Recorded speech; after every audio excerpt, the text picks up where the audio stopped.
The coffee maker beeped at 6:47 a.m. and I didn't move. I'd been awake since 4, lying on my side of the bed, staring at the water stain on the ceiling. I'd been meaning to report to our building's maintenance guy for 3 months. My husband's side was empty. He told me he had an early call with the Chicago office. He was always having early calls with the Chicago office. I got up, made the coffee, stood at the kitchen window in my socks and watched the street below fill up with people who seemed to know exactly where they were going. I was 31 years old. I was a senior account manager at a mid-sized logistics firm in downtown Nashville. I had a 5-year plan that I'd color-coded in a Google sheet. I had a husband I'd met at a work conference in Austin 6 years ago, a man who ordered my favorite wine without being asked and remembered the name of my childhood dog and slow danced with me in the hotel courtyard at midnight like we were the last two people on earth. I had a gut feeling I'd been swallowing for about 4 months. His name was Daniel. We'd been married for 3 years. I want to say I didn't know. I want to say it came out of nowhere, that one morning I was fine and then everything shattered. But that's not the truth. The truth is I knew in the way you know a storm is coming before the sky changes color. Your body understands before your mind gives it permission to. It started small, the way it always does. He started going to the gym before work, which he'd never done in 6 years together. He bought new cologne without mentioning it. He started sleeping with his phone face down. None of those things are evidence of anything on their own. I told myself that. I said it out loud in the car once, alone, out loud like an affirmation. He bought new cologne? That doesn't mean anything. But then there was the birthday dinner. My best friend, I'll call her my best friend, because that's what I thought she was. Her name was Paige. We'd known each other since our second year of college, shared an apartment for 2 years, stood next to each other at our respective weddings. She was the kind of person who remembered to send a card in the mail, an actual paper card, for every birthday. She was meticulous about it. I always teased her that she was the last person in America who still bought stamps. For my 31st birthday, Daniel took me to a restaurant in the Gulch, one of those places with a reservation wait list and candles on the tables and a menu that doesn't list prices. He was attentive and warm and he ordered the tasting menu for both of us and told me I looked beautiful 3 separate times. Paige texted me at 9 p.m. while we were waiting for dessert. Happy birthday, love. Wish I could be there. Early morning tomorrow, feel awful about it. She'd cancelled 2 weeks before, said she had a work thing. I remember looking at that text and then looking across the table at Daniel, who was checking his phone under the table, angled so I couldn't see the screen. I put my phone back in my purse. I ate the dessert. I laughed at the things he said. I filed the feeling away. The actual moment it broke open was a Tuesday in March. I'd left my laptop charger at home. I know how mundane that sounds. I know the hinge point of my entire life shouldn't be a laptop charger, but there it is. I worked 12 minutes from our apartment. We were in a high-rise in Midtown, the kind of building with a concierge and an elevator that smells faintly of someone else's dry cleaning. And I told my manager I'd be back in 20. I took the elevator up to the 14th floor. The apartment door was unlocked. Daniel worked from home on Tuesdays. That wasn't unusual. I pushed the door open and I called his name, and there was music playing from the Bluetooth speaker in the living room, something low and ambient, and 2 glasses of white wine on the kitchen counter. 2. At 11:45 in the morning.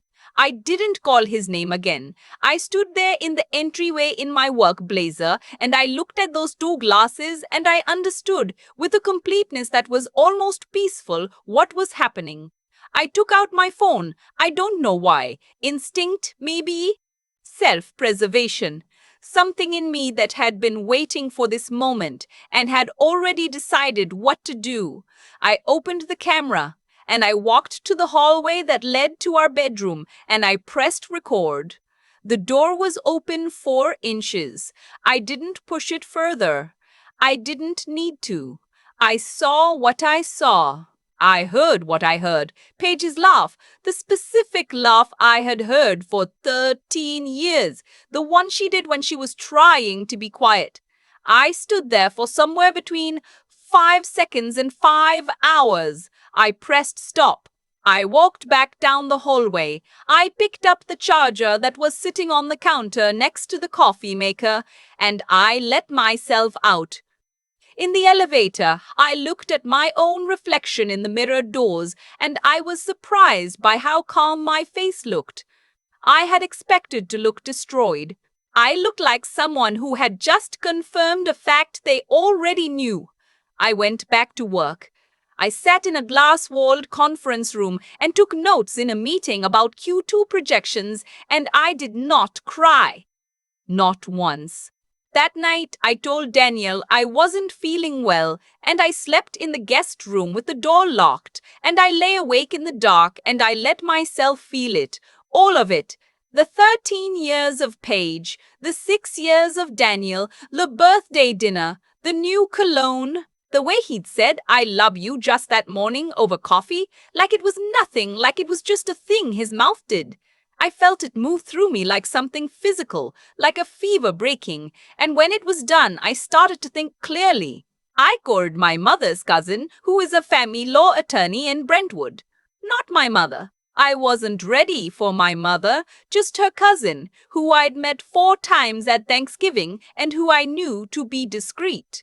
I called her at 7 in the morning on a Wednesday. She picked up on the 3rd ring.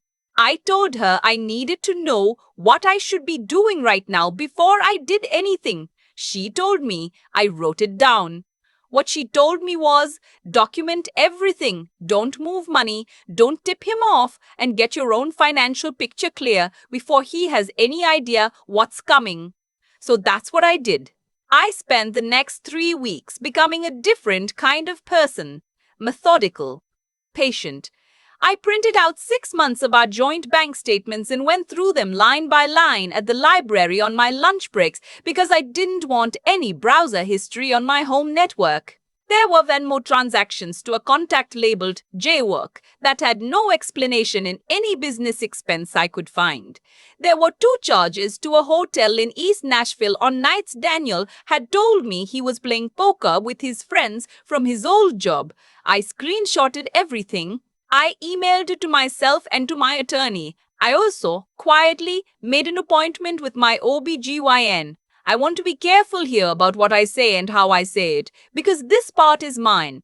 This is the part of the story I don't owe anyone a full explanation for. I had missed a period. I had been telling myself it was stress. Standing in the bathroom of my office building holding a test I'd bought at the Walgreens 3 blocks away, I understood that it was not stress. I drove home that evening in complete silence with the radio off, and I sat in our parking garage for 22 minutes. I thought about what it would mean to bring a child into the wreckage of this marriage. I thought about what it would mean to be tied for the rest of my life to a man who had spent months lying to my face and doing it well. I thought about Paige, specifically, the way she'd hunt me at my wedding, the way she'd cried. I thought about what kind of person does that and what that says about the ecosystem I had been living inside without understanding it. I made my decision. I want to be clear. It was my decision. It came from a place of clarity, not rage. I wasn't punishing anyone. I was choosing myself. I was choosing the version of my life that didn't begin in a burning building. I found a women's health clinic in a part of the city I didn't usually go to. I scheduled the appointment for a Thursday when Daniel thought I was attending a regional conference in Memphis. I had actually registered for the conference. I'd even booked a hotel room because I needed the calendar alibi while I figured out the next steps with my attorney. Going to the clinic fit into that window without raising any flags. I drove myself. I filled out the intake paperwork in a waiting room with soft lighting and a white noise machine, and magazines fanned out on a coffee table like any other doctor's office. When the nurse called my name, I followed her back. The procedure room was small and cool. There was a print on the wall, abstract, blues and greens. I focused on it. The doctor came in. She was already gloved, surgical cap, mask. I looked at her eyes the way you do when the rest of someone's face is covered. They were brown, warm, professionally neutral. She introduced herself. She said her last name. And something in my brain went very still. I knew that last name. It was Daniel's last name. Not a common name, a specific name.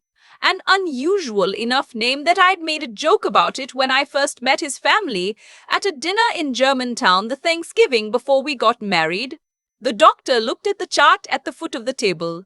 Then she looked at me, and I watched the moment it happened to her face too, the recognition, and then the careful, practiced neutrality that immediately covered it, but not quite fast enough. She was Daniel's younger sister. I had met her once. At that Thanksgiving dinner, she'd just started her residency. We'd sat across from each other for 2 hours and talked about whether Nashville would ever have a good public transit system. She was smart and funny and direct in a way I'd liked immediately. We'd never seen each other since. She lived in Memphis. Or I thought she did. Apparently she'd moved. Neither of us spoke for what felt like a very long time. She set the chart down. She pulled down her mask. She said, "You're Daniel's wife." It wasn't a question. I said, "Yes." She looked at me for a long moment. I don't know what she was reading in my face. Whatever it was, she seemed to come to a conclusion. She said, very quietly, "You don't have to tell me anything." She put her mask back up. She did her job. She was calm and precise and kind in the way that good doctors are kind, which is efficiently but genuinely. She checked on me twice. She made sure I wasn't alone afterward. When it was over, she came to the recovery area and sat in the chair beside me. She'd taken off her surgical cap. She looked like Daniel around the eyes, which was hard to look at. She said, "Can I ask you one thing?" I said, "Yes." She said, "Did he know you were here?" I said, "No." She nodded slowly. Then she said, "Did he know about the pregnancy at all?" I said, "No." She was quiet for a moment. She looked at her hands. Then she looked back at me and said, "I don't think I need to know any more than that." I thanked her. I meant it. I put on my coat. I picked up my bag. She said my name as I was walking out. I turned around. She said, "I'm sorry for all of it. More than you know." Something in the way she said it told me she meant more than just what had happened in that room today. There was a weight to it, a specific weight. I drove back to the hotel in Memphis I'd booked for the alibi, and I ordered room service, and I watched television I didn't follow, and I slept for 11 hours. 2 weeks later, my attorney filed. Daniel's response, when I had my attorney's paralegal serve him at his office, was to call me 17 times in 2 hours. I let it go to voicemail. His messages cycled through stages. The first few were confused, almost annoyed, like I was being irrational. The middle ones were apologetic, escalating, the kind of apologies that are really just fear wearing apologies clothes. The last one was quiet. He just said my name once and then nothing. I didn't call him back. I called my mother instead. That was a hard conversation. She cried. I didn't, which surprised both of us. She asked me what she could do, and I told her the truth. There was nothing to do. It was already in motion. I just needed her to know. The discovery phase of the divorce is where things got complicated and where my attorney earned every dollar I paid her. Daniel had moved money. Not a lot, not dramatically, but enough transfers to an individual investment account I hadn't known existed. A payment to a financial advisor I'd never heard of. My attorney flagged it. We flagged it to the court. Paige texted me once, about a month after the filing became public knowledge in the way these things do become public knowledge in a friend group. The text said, "I don't know what to say. I'm so sorry. I know that means nothing." I read it. I didn't respond. I deleted the thread. I didn't respond. I deleted the thread. I didn't block her. Blocking felt like I was still in it. Deleting felt like closing a drawer. The thing about finding out your best friend has been lying to you is that it rewrites a lot of conversations. You find yourself replaying things. The way she'd asked me about 8 months before everything broke open whether Daniel and I ever talked about having kids. The way she'd nodded at my answer. I thought she was just being thoughtful, being interested. I think about that nod sometimes. What I didn't find out until the divorce was underway, and I found it out through my attorney, not through Daniel, was that his sister had reported him. She hadn't called me. She hadn't reached out. But she'd gone to the board of their family's private investment partnership, a small thing set up by their father through which Daniel held a portion of assets, and she had disclosed to the other partners that Daniel had committed financial misrepresentation in a shared property they co-owned. Something that had apparently been going on for 2 years and that she had known about and stayed quiet on until she didn't anymore. It didn't send him to jail. I want to be accurate. But it did trigger a civil suit from the partnership that complicated his financial position significantly, which in turn affected the asset negotiations in our divorce in ways that worked out in my favor. My attorney told me about it over the phone, fairly neutrally. I sat with it for a while.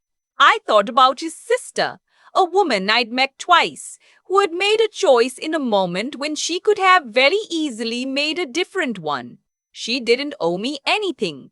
She owed her brother, arguably, more than she owed a woman she barely knew. She could have walked out of that procedure room and called him. She could have said nothing to anyone. She could have decided that family was family and left it there. She didn't. I thought about what that costs a person. To look clearly at someone you love and decide that love doesn't require you to cover for them. That loyalty isn't the same thing as complicity. I thought about what I wished I had done differently with Paige, in reverse, what it would have taken for me to notice sooner, what I'd explained away, what I'd attributed to work stress and life busyness and the ordinary drift that happens between people who have been friends a long time.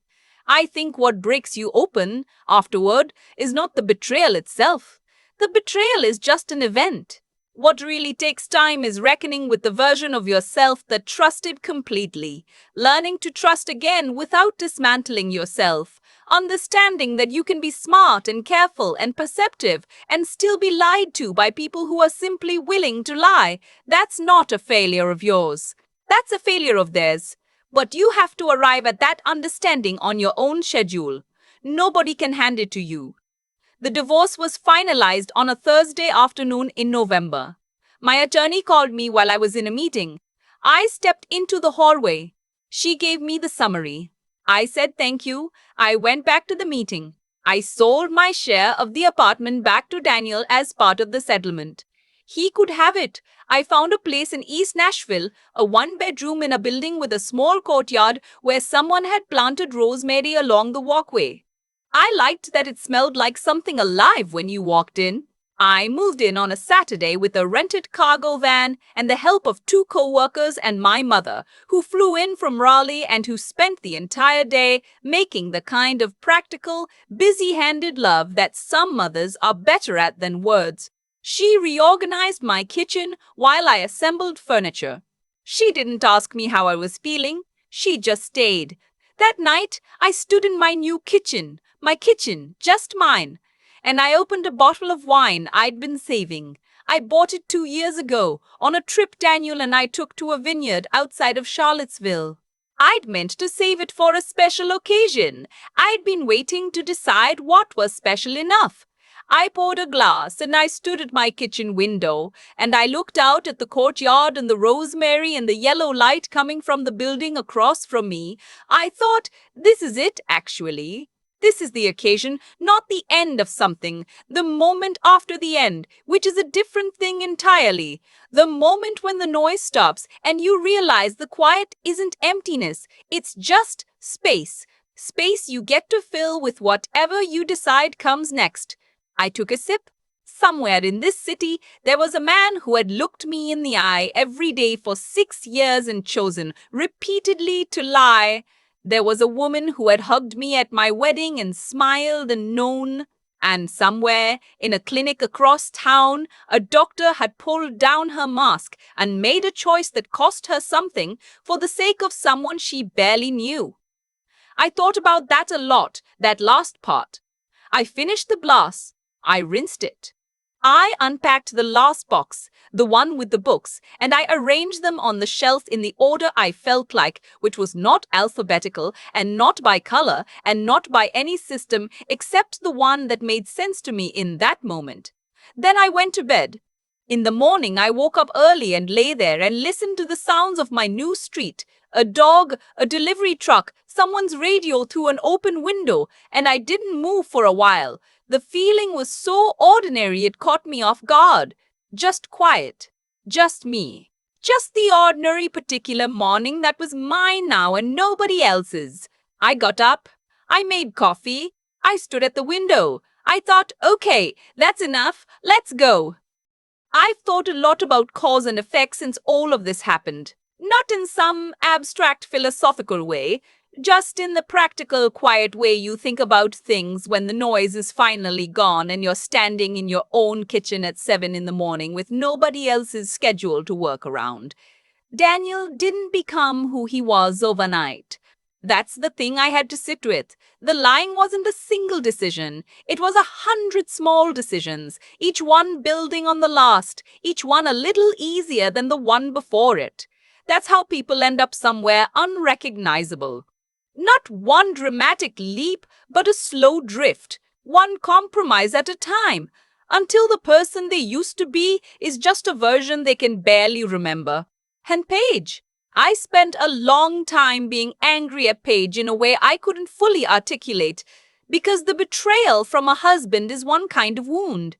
But the betrayal from a woman who knew every version of you, who sat with you through your worst years, who watched you fall in love, who held your hand at your mother's surgery, that's a different shape of hurt entirely.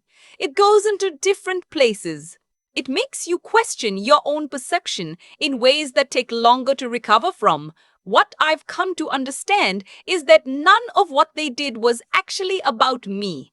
That sounds simple. It isn't. When someone you trust chooses repeatedly to deceive you, the instinct is to search yourself for what you missed, what you invited, what you failed to see. I did that for months. Replayed conversations, reread text threads, tried to find the version of events where I should have known sooner. But here's what I actually believe now. I saw what was shown to me. I trusted what I was given reason to trust. My judgment wasn't the failure. Their character was. Those are different things, and keeping them separate is one of the harder pieces of work I've had to do. The part of this story I think about most is Claire, Daniel's sister, a woman who had every reason to look away and one very clear reason not to. She could have made a different choice in that moment, a quieter one, a more convenient one. She didn't. And what that cost her in terms of her relationship with her brother, I don't fully know. But I know it costs something. I think about what it takes to do that. To look clearly at someone you love and decide that love doesn't license you to help them keep lying. Most people don't get there. Most people find a reason to stay comfortable. Claire didn't. And I carry that with me. What this whole year taught me, not gently, not in any way I would have chosen, is that intelligence without honesty is just strategy, and strategy without conscience eventually collapses under its own weight. Daniel was smart, Paige was perceptive, neither of them was honest, and in the end that swallowed everything else they had. I'm not the same person I was before I walked into that apartment and saw 2 wine glasses on the counter. I don't think I'm supposed to be. The version of me who trusted without question, who smoothed over discomfort, who filed feelings away because opening them felt too risky, she needed to change. Not because she was wrong to trust, but because she deserved more than she was settling for. That's what I'd say to anyone sitting where I was sitting a year ago, lying awake in the dark trying to make the math of it add up. You're not broken because someone lied to you. You're at the beginning of something, not the end. The quiet that comes after is not emptiness, it's just space. Your space. Fill it on your own terms. I'm still learning how to do that, but I'm doing it, and most mornings, that's enough.